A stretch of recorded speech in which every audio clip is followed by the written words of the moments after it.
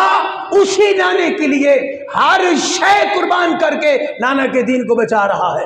نعرہ تکبیر، نعرہ رسالت، پنجتن ایک نعرہ حیدری، نعرہ تحقیق، نعرہ غوثیہ۔ اللہ اکبر، اللہ اکبر۔ اندازہ لگائیے آپ جس کے لیے نانا نے سب کچھ کیا ہے۔ اسی میں بار بار کہتا ہوں کہ آدھی بات ہم ہمیشہ بیان کرتے ہیں، ہمیں عادت پڑ گئی ہے۔ وہ کسی کو کہا نا کہ آپ نماز پڑھو، اس نے کہا جی میں نماز نہیں پڑھتا معاذ اللہ، تو پوچھنے والے نے کہا کہ بھئی اب نماز نہیں پڑھتے ہو، آپ نے قرآن نہیں پڑھا؟ اس نے کہا قرآن پڑھ کے تو بتا رہا ہوں کہ میں نماز نہیں پڑھتا۔ اس نے کہا کیا مطلب؟ اس نے کہا قرآن کا حکم ہے کہ نماز کے قریب بھی نہ جاؤ، یا ایھا الذین آمنوا لا تقربوا الصلاۃ۔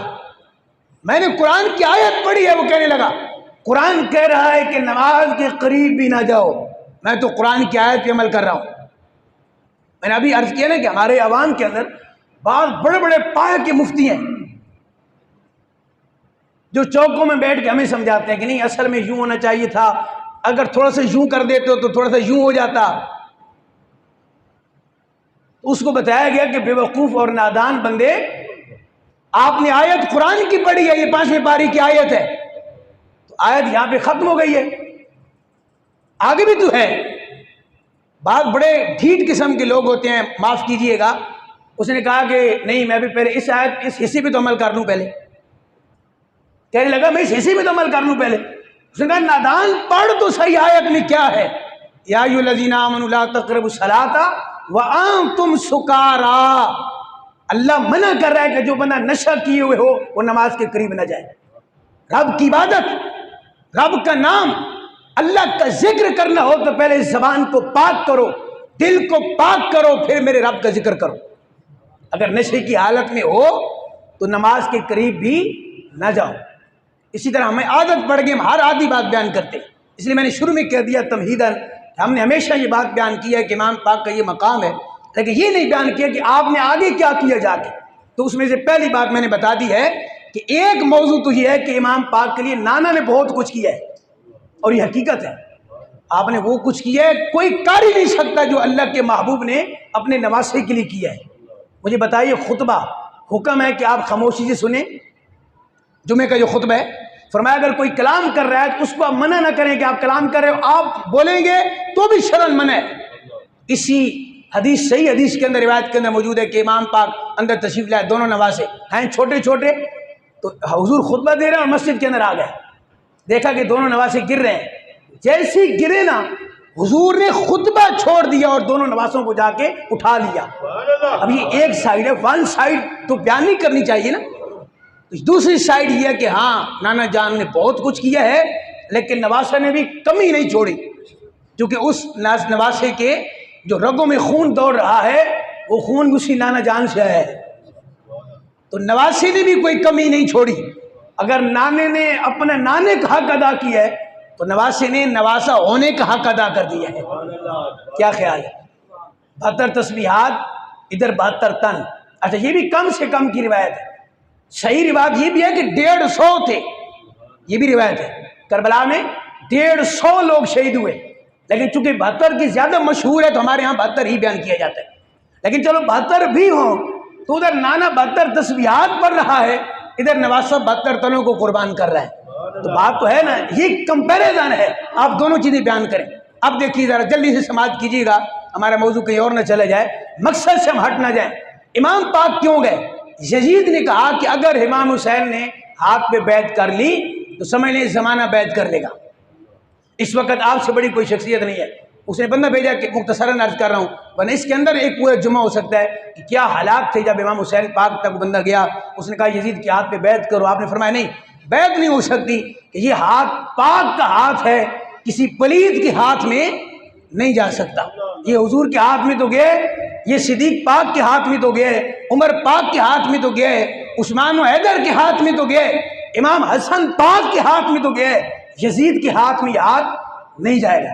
یہی ووٹ ہوتے ہیں, علماء نے لکھا ہے. ہمارے یہاں تو ووٹ جس کو چاہے مرضی دے دو, چاہے وہ زانی ہے, وہ شرابی ہے, وہ اس کا عقیدہ کچھ بھی ہے, اس کو ووٹ دے دو. امام پاک نے صرف ووٹ ہی دینا تھا نا, کہ آپ نے بس ایسے یہ کرنا تھا بس کہ میں مان گیا ہوں کہ یزید واقعتاً خلیفہ ہے. صرف یہ کرنے کی دیر تھی, اور امام پاک کے لیے دولت کے انبار لگ جانے تھے, سارے خزانوں کے منہ کھل جانے تھے. ہمارے یہاں کہا جاتا ہے یہ ووٹ ہی تو دیا ہے, کس میں کیا ہے, بہت کچھ ہے. آگے جا کے پتہ چلے گا کہ آگے جا کے آپ کے ساتھ ہوتا کیا ہے. ہم ہی لوگوں کو چنتے ہیں نا, ہم ہی لوگوں کو آگے لے کے آتے ہیں. تو اس میں ہمارا کوئی کردار نہیں ہے, ہم سے کوئی پوچھ گچھ نہیں ہوگی, ہم سے کوئی نہیں پوچھا جائے گا کہ جس کو دے رہے تھے وہ نمازی بھی تھا کہ نہیں, جس کو دے رہے تھے وہ کبھی مسجد میں آئے بھی تھا کہ نہیں, جس کو دے رہے تھے ووٹ کیا وہ کوئی اسلام سے محبت کرنے والا تھا کہ نہیں, ورنہ اس کو دور دور تک بھی تعلق نہ ہو. اور آپ تو بہرحال یہ بھی علیحدہ موضوع ہے, لیکن پوچھا جائے گا. یہ یاد رکھیے گا, امام پاک نے یزید کے ہاتھ میں ہاتھ نہ دیا, ہر شے قربان کر دی, یزید کو ووٹ نہیں دیا. اچھا جی, دو چیزیں بڑی اہم ہیں, یہ دو چیزیں میں عرض کروں گا. امام حسین پاک کربلا کے میدان میں گئے, جو میں نے عرض کیا کہ ہمیں امام پاک سے محبت ہے, لیکن امام پاک سے معاذ اللہ, استغفر اللہ, نعوذ باللہ, وہ یہ ہے کہ ہمیں شاید اس دور کے اندر امام پاک سے تو محبت ہے, لیکن جس شے کے لیے امام پاک نے اپنا کنبہ ذبح کرایا اس سے ہمیں وہ محبت نہیں رہی. وہ کیا ہے؟ نماز اور قرآن. یہ دو چیزیں ہیں, نماز اور قرآن. ہمیں محبت ہے. اب سارے کہیں گے نہیں آپ نے یہ کیا بات کر دی ہے, ہمیں تو نماز سے بڑی محبت ہے. تو آج فجر کے دیکھ لیتے ہیں کتنی محبت ہے. کل کار صاحب کو کہیں گے ویڈیو بنا لینا, پھر دکھا دیں گے کہ نماز سے کتنی محبت ہے. عذر ہو, کوئی مجبوری ہے, رہ گئی ہے تو اور بات ہے, لیکن ہمارے یہاں ہر روز تو مجبوری نہیں ہے کہ مغرب میں مسجد میں جگہ نہیں ہے تو فجر میں نماز ہی نہیں ہے. تو ہمیں کتنی محبت ہے. میں نے کہا اس بات کو کیوں نہیں بیان کرتے, یہ تو بات بیان کرتے ہو کہ امام پاک سے بڑی محبت ہے. تو جس شے کے لیے امام پاک نے قربانی دی ہے کہ یزید چونکہ نماز کے خلاف کام کر رہا تھا, شریعت کے خلاف کام کر رہا تھا, حلال کو حرام, حرام کو حلال کر رہا تھا, امام پاک نے نماز کو بھی بچایا ہے, رب کی کتاب قرآن مجید کا بھی تحفظ کیا ہے. تو جس شے کے لیے امام نے قربانی دی ہے, آپ کے گھر میں تو وہ ہے ہی نہیں, آپ کو امام پاک سے کیا محبت ہے؟ جی مجھے بڑی محبت ہے. نماز پڑھتے ہو؟ جی نماز تو نہیں پڑھتا. قرآن پڑھتے ہو؟ امام پاک سے بڑی محبت ہے. قرآن نہیں پڑھتا میں تو کبھی ختم پاک پہ قرآن کھول لیتا ہوں, میں نے کبھی قرآن نہیں پڑھا. میں نے کہا نادان, پھر تجھے کیا محبت ہے امام پاک سے؟ کہ امام پاک تو تلواروں کے سائے میں, تیروں کی بارش میں اور زخموں سے چور چور, کسی نے 113, کسی نے 132 لکھا ہے امام پاک کے جسم پہ زخم. کسی نے کہا جتنے قرآن پہ نقطے ہیں امام پاک کے جسم پہ اتنے سوراخ تھے, لیکن آپ نے پھر بھی سجدہ کیا ہے. ہمیں امام پاک سے محبت ہے, لیکن نماز کہاں ہے؟ تو کیا محبت ہے آپ کے امام پاک سے؟ امام پاک تو قرآن پڑھے دھڑ کربلا کے میدان میں ہے, اور آپ کا سر انور وہ شام کے بازار, شام کی گلیوں سے گزرتا جا رہا ہے. کسی بدبخت نے کہا دیکھ زمانے والوں دیکھو حسین جنگ ہار گئے معاذ اللہ, کہ حسین کا دھڑ کربلا میں ہے. سر یہ جا رہا ہے, درجنوں سے زیادہ کتابوں کے اندر موجود ہے. جب اس ظالم نے نعرہ لگایا تو امام پاک کے کٹے ہوئے سر سے قرآن کی تلاوت کی آواز آنے لگ گئی. ہمیں امام پاک سے محبت ہے. امام پاک کا تو سر تن سے جدا کر دیا جائے رب کی کتاب قرآن مجید کی تلاوت وہ پھر بھی کرتے رہیں، اور ہم کبھی قرآن اٹھا کے نہ دیکھیں تو ہم حسینی ہیں، ہمارے دل میں حسین سے پیار ہے؟ یہ کون سی محبت ہے کہ والدین سے ہمیں پیار بہت ہے، بات میں نے والدین کی ایک نہیں مانی تو خاک محبت ہے ہمیں والدین سے؟ ہمیں امام پاک سے محبت بڑی، ہم سبیلے لگا دیں گے، ہم یہ کر دیں گے، وہ کر دیں گے، راستے بند کر دیں گے، فلاں کر دیں گے، لیکن امام پاک نے جس نماز کو اس حالت میں بھی نہیں چھوڑا، ایک بیٹا فوت ہو جائے نا، ایک بیٹا تو سارے رشتہ دار سنبھالنے والے ہوتے، بندہ سنبھل نہیں پاتا۔ امام پاک کی تو 71 لاشیں اور ایک ایک کو اٹھا کے آپ خیمے میں لاتے رہے، بھانجے، بھتیجے، بیٹے، کیا کچھ نہیں قربان کیا آپ نے۔ میں کہتا ہوں پہاڑ جیسا صبر ہے امام پاک کا، کوہ ہمالیہ سے بلند، ماؤنٹ ایوریسٹ سے بلند میرے امام پاک کا صبر ہے کہ آپ نے ایک ایک اٹھا کے خیمے میں لایا، لیکن جب وقت آیا اللہ کو سجدہ کرنے کا، فرمایا یا اللہ وقت سجدہ کرنے کا ہے، امام پاک 71 لاشیں اٹھا چکا ہے، لیکن یا اللہ کیا ہوا، میں نماز پڑھ کے سجدہ کر کے زمانے والوں کو بتا دوں گا۔ امام پاک سے اگر تمہیں حقیقی محبت ہے، امام پاک کا مشن یہ ہے، آپ کا میسج اور دعوت فکر یہ ہے، 71 لاشیں بھی اٹھا لو، لیکن جب نماز کا وقت ہے نماز پھر بھی ادا کرو۔ سبحان اللہ، یہ میرے امام پاک کا پیغام۔ آخری بات، اور قرآن فرمایا قرآن کبھی نہ چھوڑنا۔ آسان ماحول میں تم قرآن نہیں پڑھ سکتے ہو، اے سی لگے ہوئے ہیں، پنکھے چلے ہوئے ہیں، ماحول بنا ہوا ہے، ہم قرآن نہیں پڑھ سکتے معاذ اللہ۔ ہمیں قرآن اٹھانے کی، میں خود دیکھتا ہوں کئی گھروں کے اندر قرآن کے اوپر گرد و غبار آ چکی ہے، پوچھو تو میں حسین سے بڑا پیار کرنے والا ہوں، میں حسینی ہوں، اللہ کرے آپ حسینی ہو، لیکن یہ حسینی نہیں ہوتا کہ سالوں بعد قرآن نہیں پڑھا آپ نے، مہینے مہینے قرآن کے اوپر گرد و غبار کو صاف نہیں کیا۔ پیار حسین سے ہے خدا کے لیے، ناراض نہ ہوئیے گا، لیکن یہ حقیقت ہے، اگر حسین سے پیار ہے تو فجر کی نماز جماعت کے ساتھ پڑھیں، اگر حسین سے پیار ہے تو پھر انہوں نے تو تن سے جدا ہو گیا سر، اور قرآن کی تلاوت کو پھر بھی نہیں چھوڑا۔ مشکل ماحول کے اندر بھی انہوں نے قرآن پڑھا ہے۔ اگر ہم آسان ماحول کے اندر قرآن نہیں پڑھ سکتے، ہم کائے کہ حسینی ہیں؟ ہم نہ حسینی ہیں، نہ ہم حیدری ہیں، نہ ہم عثمانی ہیں، نہ فاروقی ہیں، نہ صدیقی ہیں۔ حقیقت کے اندر ویسے ہم سب کچھ ہیں، حقیقت میں ہم نہیں ہیں خدا کے لیے۔ تو کون کون وعدہ کرتا ہے کہ کل فجر کی نماز میں انشاءاللہ ہم جماعت سے نماز پڑھیں گے انشاءاللہ؟ ہاتھ اٹھانا کیا مشکل ہے؟ تھیوری آسان ہے، پریکٹیکل بڑا مشکل ہے۔ امام پاک نے تھیوری بھی دیا کربلا میں، فرمایا کسی ظالم جابر حاکم وقت کے ہاتھ میں ہاتھ نہیں دینا، یہی امام پاک کی سنت ہے۔ حالت کوئی ہو نماز نہیں چھوڑنی، یہ امام پاک کی سنت ہے۔ حالت کوئی ہو رب کی کتاب قرآن مجید سے تعلق نہیں چھوڑنا۔ اگر حسینی ہو، اور انشاءاللہ ہم حسینی ہیں، تو صرف نعرے کی حد تک نہیں ہے، آئندہ پریکٹیکل بھی حسینی ہیں۔ وآخر دعوانا ان الحمدللہ رب العالمین۔